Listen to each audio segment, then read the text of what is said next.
તો વન્ય પ્રાણીઓ પ્રત્યે જાગૃતિ ફેલાવવા અને તેમના પ્રત્યે પ્રેમ વધારવાના ઉદ્દેશથી અમદાવાદના કાંકરિયા ઝૂ ખાતે વન્ય પ્રાણી સપ્તાહની ભવ્ય ઉજવણી થઈ।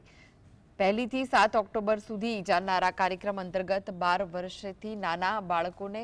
સવારે 9 થી 12 વાગ્યે નિઃશુલ્ક પ્રવેશ આપવામાં આવશે, જેથી નાના મુલાકાતીઓ વન્યજીવનની નજીકથી પરિચય કરી શકે। ઝૂ ખાતે ટચ ટેબલ શોનું પણ આયોજન કરવામાં આવ્યું છે, જ્યાં વિવિધ વન્ય પ્રાણીઓની વિશેષતાઓ, તેમનું વાતાવરણ, ખોરાક અને અન્ય માહિતી એક ટચ ડેસ્ક દ્વારા જોવા મળશે। મોરના ઈંડા, ઈમુ પક્ષીના ઈંડા, મોરના પીંછા, સાહુડીના પીંછા, હરણના શિંગડા, કોબરા તથા સાપની કાંચળી જેવી વસ્તુઓ પ્રદર્શિત કરીને મુલાકાતીઓને વિગતવાર માહિતી આપવામાં આવી રહી છે। अलग अलग वन्य प्राणीओना पीछा है,